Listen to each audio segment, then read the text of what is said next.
নমস্কার, দেখছেন talk to Bangla. আমি অভিষেক রয়েছে আপনাদের সাথে। এই মুহূর্তে যে খবর নিয়ে উপস্থিত হয়েছে, গুরুত্বপূর্ণ আপডেট এই মুহূর্তে উঠে আসছে রাহুল গান্ধীর বিরুদ্ধে বিশেষ অধিকার হনন নোটিশ, এবং সেটাও কিন্তু এই মুহূর্তে যখন উঠে এসেছে তখন অবশ্যই স্বাধীনতা দিবসের দিন। স্বাধীনতা দিবসের দিন দেশের বিরোধী দলনেতা, লোকসভার বিরোধী দলনেতা, তার বিরুদ্ধে বিশেষ অধিকার হননের নোটিশ, এবং সেটা অবশ্যই গুরুত্বপূর্ণ। তার কারণ এই অধিকার হননের নোটিশ তার যদি তদন্ত বা তার যদি শুনানিটা শেষ পর্যন্ত যায়, তাহলে কিন্তু অবশ্যই শেষ পর্যন্ত গিয়ে তার যে রেজাল্টটা সেটা কিন্তু একটাই দিকে নিক্ষেপ করে, সেটা কিন্তু একদম সরাসরি তার সদস্য পদ পর্যন্ত চলে যেতে পারে।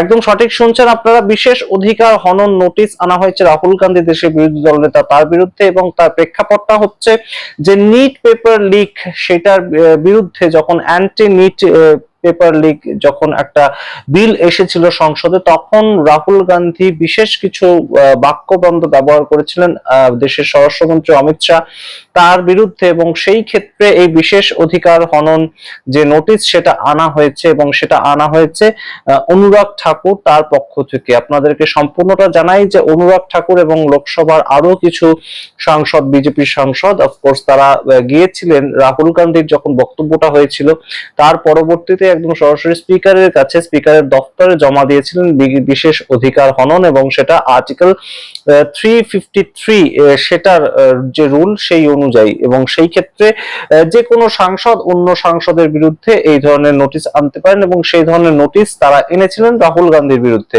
মূলত এনেছিলেন অনুরাগ ঠাকুর। এবং সেই ক্ষেত্রে এই যে নোটিশটা আনা হলো, এবং সেইভাবে বিষয়টাকে কিভাবে দেখছে সবাই, যাদের কাছে দেওয়া হলো দপ্তরের, স্পিকারের দপ্তর, তারা সেটার উপর অনেক কিছু নির্ভর করে। ম্যাক্সিমাম ক্ষেত্রে সেটাকে আর ফরওয়ার্ড করা হয় না, কিন্তু এই ক্ষেত্রে একদম সরাসরি লোকসভার বিরোধী দলনেতার বিরুদ্ধে লোকসভা সচিবালয় থেকে একটা ফর্মাল নোটিশ সার্ভ করা হয়েছে, এবং সেই নোটিশে বলা হয়েছে যে 28শে আগস্টের মধ্যে রাহুল গান্ধীকে তার উত্তর দিতে হবে একদম লিখিত আকারে। যেহেতু বিষয়টা রেকর্ডেড হয়ে গিয়েছে, অবশ্যই গুরুত্বপূর্ণ। তবে রাহুল গান্ধীর যা বক্তব্য আমরা ইতিমধ্যেই দেখতে পেয়েছি, রাহুল গান্ধী বলছে আমি কোনোভাবেই আমার যে বক্তব্য তার থেকে সরে আসবো না। তাহলে কি এবার রাহুল গান্ধীর সদস্য পদ সেটা যেতে পারে? এই নিয়ে আজকের এই বিস্তারিত প্রতিবেদন শেষ অবধি দেখতে থাকুন। তার আগে অবশ্যই যারা টক টু বাংলা ইউটিউব চ্যানেলকে সাবস্ক্রাইব করেননি তারা সাবস্ক্রাইব করবেন। অবশ্যই যাদের ভালো লাগছে আমাদের ভিডিও তারা শেয়ার করতে পারেন, এবং অবশ্যই জয়েন বাটন ক্লিক করে আমাদের মেম্বারশিপ গ্রহণ করতে পারেন।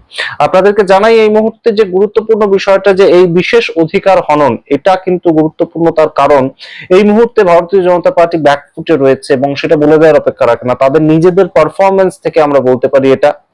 সারা দেশের রাজনৈতিক যারা এক্সপার্ট, যে পলিটিক্যাল অ্যানালিস্ট, তারা প্রত্যেকে এই মুহূর্তে বলছে যে ভারতীয় জনতা পার্টি 20 তারিখের পরবর্তী সময় যে এতটা ব্যাকফুটে চলে যাবে তারা কেউ ভাবতে পারেনি।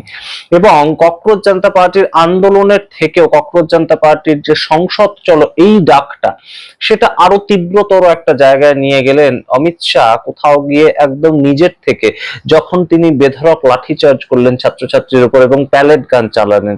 তো সেটাকে নিয়ে রাহুল গান্ধী প্রশ্ন তুলেছিলেন যে প্যালেট গান চালানোর অধিকার কে দিল ছাত্রছাত্রীদের উপর, কে এই পারমিশনটা দিয়েছিল? এবং তিনি রিপিটেডলি বারংবার যে কথাটা বলেছেন, হয় অমিত শাহ দিয়েছেন এই পারমিশন, তাহলে সেটা তিনি ভুল করেছেন, তিনি একদম সরাসরি এটার জন্য দোষী।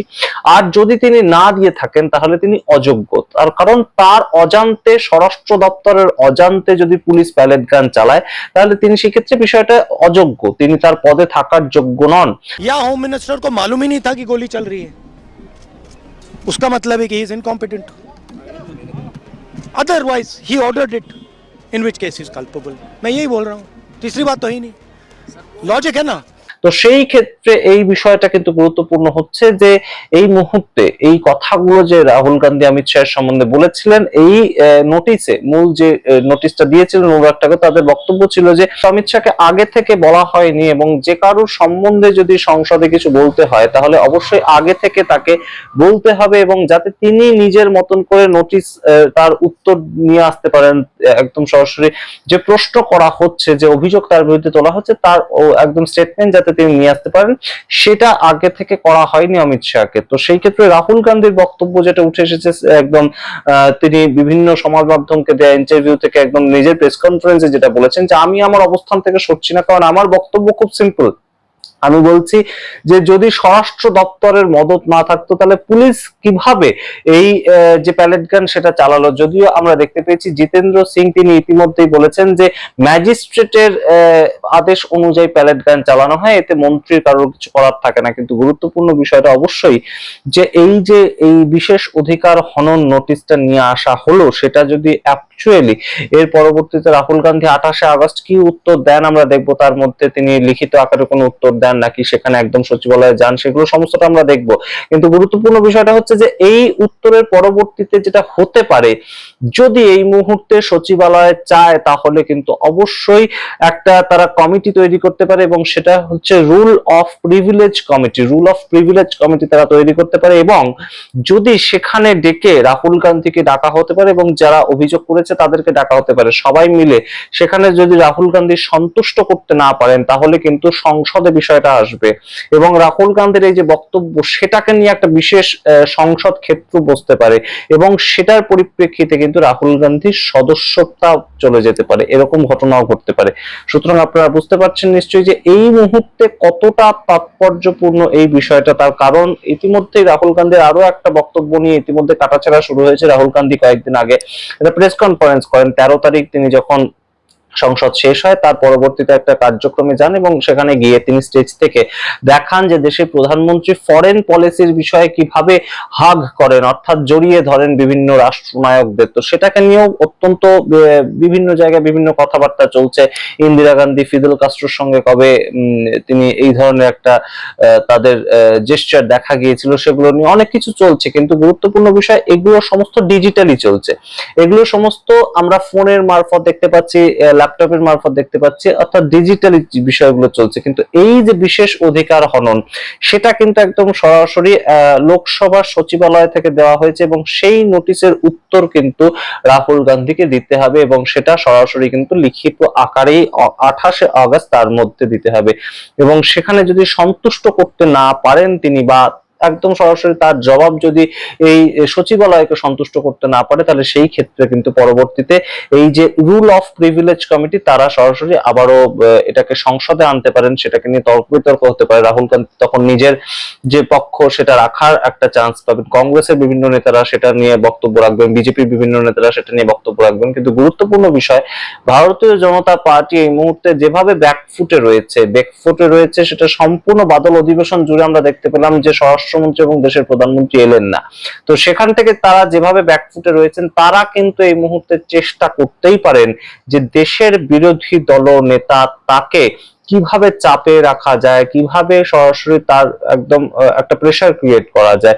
ইতিমধ্যেই আমরা দেখতে পেয়েছি যে একদম সংসদে বাদল অধিবেশন চলাকালীন ঝাড়খণ্ডে কেন পুলিশ লাঠিচার্জ করলো স্টুডেন্ট প্রোটেস্টের উপর, সেটাকে নিয়ে এনডিএ যারা সাংসদ তারা মিছিল করেছেন, তারা প্রদর্শন করেছেন, তারা আন্দোলন করেছেন, এবং রাহুল গান্ধীর জবাব চেয়েছেন অদ্ভুতভাবে।